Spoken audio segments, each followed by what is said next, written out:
going on, Jerome's? Your Minnesota Vikings are rested. They're coming off the bye and are flying high at 5-0, the only undefeated team in the NFC. Slinging Sam Darnold, looking like apparently not comeback player of the year, but an MVP candidate, and that defense, that glorious Flores Hellfire defense, good to go. And even though the NFC North division kind of tight, we'll get into that. But here are 10 truths about the Minnesota Vikings. Number one, Lions is the game of the year so far. Now, what's interesting is that everyone and their mom said that the first 5 games of the Viking season, they're going to go 1-4. Hopefully I'm wrong. Shut up. But the Vikings played some Tier 1 teams. I mean, the Giants suddenly aren't looking like pushovers. You got the Niners. Even though the Niners have struggled, they're still one of the better teams in the NFC. The Texans look like one of the young, hottest teams in the AFC. So hot right now. Packers allegedly are good. Jets allegedly have a legend at quarterback. But the Lions game, I feel like even a lot of people in the national media, like, they're not sold on the Vikings, right? And you see the studio shows, you see the announcers during games, when they talk about the creme de la creme of the NFC, they don't mention the Vikings. You know, the Vikings have a pretty damn good resume. Like, it's not like the Vikings are getting to play the Jaguars and what the remnants of the Rams and the Panthers every single week. I don't know which team does that. Who knows, man? But yeah, the Lions right now are the cat's ass, pun intended, because of what they did to the Cowboys on America's Game of the Week. So bring it. U.S. Bank Stadium, loud and proud. That Flores defense getting after Jared Goff's ass. Hey, we can stop your offensive tackles getting the ball. That's it, man. Next up, number 2. Yeah, the NFC North is tough. And I know that the story du jour right now is like, could all 4 NFC North teams make it? Is this the toughest division in football? No factor. It's a tough division because the Vikings are in it. And you know what? Take on the Lions. Then you got 2 games against the Bears. Then you got the rematch against the Packers at home, U.S. Bank Stadium late in the year. But like I said, I don't think Week 18 is going to mean anything for the Vikings, because I think that they're going to have the 1 seed locked away. And now that's not putting the cart before the horse or chest beating, but frankly, I think the schedule breaks in the Vikings' favor, because these next 2 games, I mean, don't sleep on the Rams. You got a short week, and also you're coming off of a very emotional game against the Lions. One where, I mean, it's going to be a war, and there's going to be, the Vikings might get beat up a little bit in victory, and your short week traveling to the West Coast could be tough. Then you got that mini bye, then you're taking on the Colts Week 9, and then all of a sudden, you're looking around, it's like, hey, Colts, Jaguars, Titans, Bears, all of a sudden Cardinals.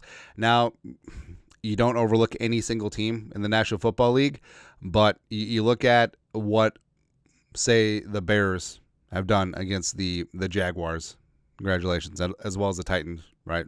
You see what the Packers have done against them too. Bring it on, man. That's all I'm saying. Next up, number 3.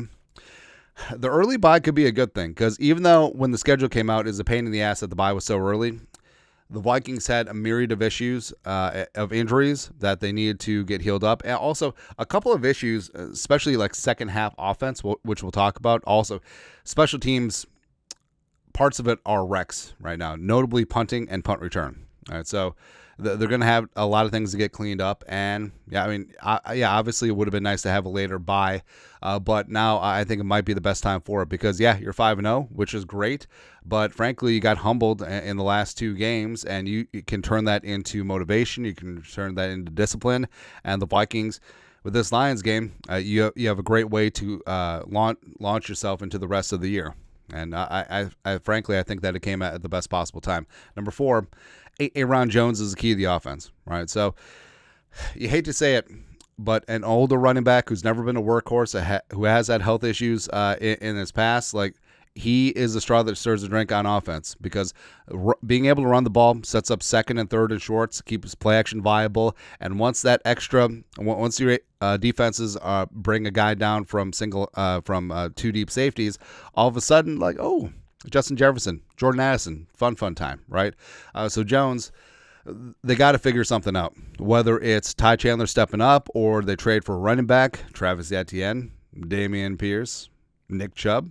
I don't know. They need to find a way to keep Jones fresher later in games and later in the season, right? So Also, I don't know if Jones returns against the Lions, or even the Rams. They may give him multiple weeks and get him good to go for the stretch run week 9 against the Colts. I think that certainly could be on the table, but we'll find out more this week. 5, Jets needs to take off. So Justin friggin' Jefferson, he is Offensive Player of the Year. He is MVP candidate, and now he really needs to put this team on his shoulders. Now, it's a double-edged sword because you don't want to force the ball to him, because that's something that has happened over the last couple of weeks of Darnold and Kevin O'Connell just looking for that kill shot. But they need to find more creative ways to get him the ball early and often, whether he lines up in the backfield, whether it's quick screens, whether it's this, that, or the other thing, right? Because Jefferson still needs to eat, and he needs to get the ball, but it can't just be force-fed. It has to come organically in the progression of the offense. Next, number 6, the Hockenson return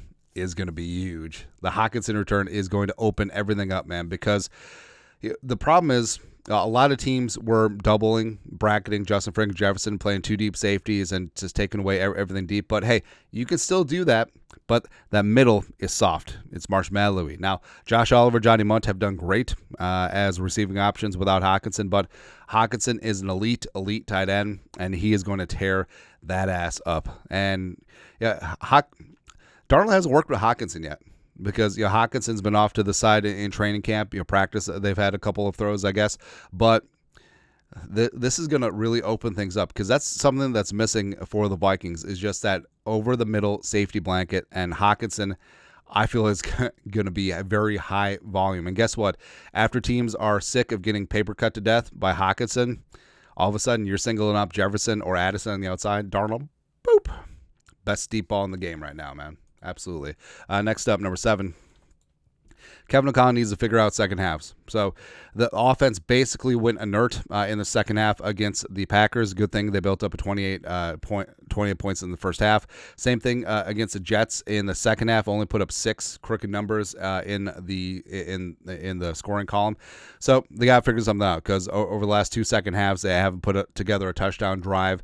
But it's something that they will get sorted out because Kevin O'Connell has obviously done great things with slinging Sam Darnold. The talent is definitely there, but there just hasn't been the rhythm of either play calling or adjustments or whatever. So it's something that Kevin O'Connell certainly needs to get sorted. Hopefully that bye week helped him figure things out. Number 8, the Florida's defense is deep and multiple. And you could say you're knocking down all the wood. Health is certainly paramount, and it is. But the Vikings have already weathered a number of injuries, especially in that cornerback room, especially Pace going in and out. Turner missed a game as well. So they are deep, and they certainly are playable. Plus, something that I love is that every single game plan is different. They can play traveling man at corner. They can play zone. They can blitz. They can sit back. They can play 4-3. They can play 3-4. They can do whatever they want, right? And that's something that's really glorious about this defense, and that's something that gives you confidence going forward because even though, you got the Lions coming up, and then you got the remnants of Stafford, that's the wrong click, and also you got the Packers later on in the season, nothing worries you. Nothing worries you about that Florida's defense because they're going to get their stops, they're going to get takeaways, and they're going to put the offense in advantageous situations. So that's certainly what makes it feel good about things. Number 9, Kwesi needs to make a move. So there's a couple of options here. Number 1, trading for some running back help. Yes, I don't think you necessarily need to give up the first-round pick in that situation. Or you look at interior offensive line. Reisner is going to be back eventually, yes, but do you bring in someone for the future? Someone for the present and the future that could start on the interior offensive line or interior defensive line. You're still missing that quick penetration 3-tech, or do you just unleash LDR? Or do you look at cornerback for the future? Do you look at like a J.C. Horn or something like that? So there's going to be a lot of options on the table, but Kwesi's not afraid to be aggressive at the trade deadline. That's something that I really respect. So the Vikings could certainly, because, hell, Josh Dobbs last year, Cam Akers last year, TJ Hockenson the year before that. Let's go. Lastly, number 10, this is a Super Bowl caliber team. Now, I understand that people don't want to say that. Well, one game at a time and we'll go from there. No, this team is legitimate. This team has dominates in both the trenches. This team has one of the best offenses in the league. This team has easily the best defense in the National Football League, and Will Rockford is a babyface assassin. So everything is coming together, especially once you get into the middle of the schedule where I'm starting to feel pretty good. We're starting to feel pretty good about things. And it's okay to talk about that because we need to get past this whole, oh, don't jinx it, oh, blah, blah, blah, blah, blah, blah. Because guess what? The Vikings are going to win a Super Bowl at some point. And you got to get over the whole lovable losers looking for the banana peel. Or, oh, here we go. I hope that I'm wrong, but I'm probably not. Blah. Nah, this team is Super Bowl caliber team, but they need to act like it every single week. But that's it. That's at 10. Truths on Tell the Truth. Monday, Tuesday, Wednesday, whatever day it is. You know what to do. Skull, production value.